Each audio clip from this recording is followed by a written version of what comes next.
Hello बच्चों, चलिए प्रश्न को पढ़ते हैं। प्रश्न है वर्गीकरण। विभिन्न पदानुक्रमों में किस समूह में सर्वाधिक समान लक्षण वाले सबसे कम जीवों को और किस समूह में सबसे ज्यादा संख्या में जीवों को रखा जाएगा। आइए बच्चों, इस प्रश्न के मुख्य अवधारणा की ओर पढ़ते हैं। मुख्य अवधारणा। बच्चों, इस प्रश्न का जो मुख्य अवधारणा है वह है आपका वर्गीकरण।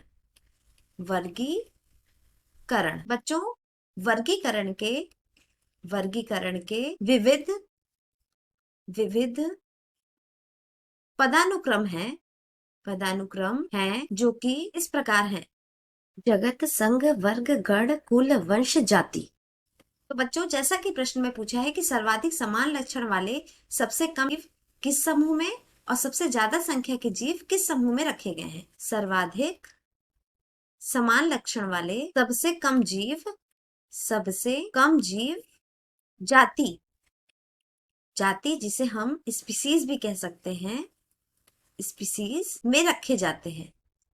सर्वाधिक समान लक्षण वाले सबसे कम जीव जाति में रखे जाते हैं। और वही बच्चों, सबसे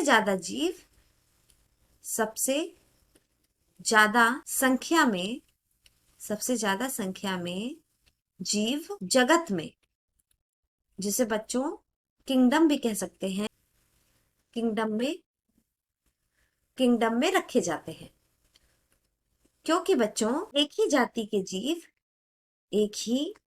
जाति के जीव में बाहरी रूप से काफी समानता होती है।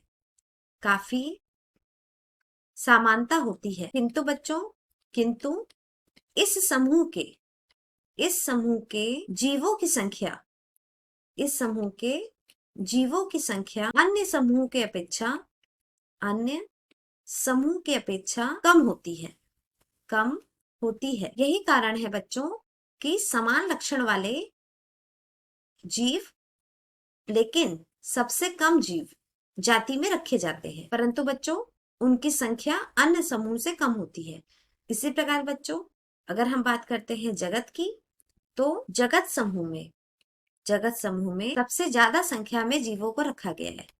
सबसे ज्यादा संख्या में जीवों को रखा गया है। इस प्रकार बच्चों आपको स्पष्ट हो गया कि जैसा कि प्रश्न में बोला है कि सबसे ज्यादा संख्या में जीव, तो आपको स्पष्ट हो गया कि सबसे ज्यादा संख्या में जीव आपके जगत में होते हैं और सबसे कम संख्या में जीव, या हम कह सकते हैं कम संख्या में जीव, साथ ही साथ समान लक्षण के जीव आपके जाति में होते हैं। आशा करते हैं बच्चों मुख्य अवधारणा के आधार पर प्रश्न का उत्तर समझ आया होगा। धन्यवाद।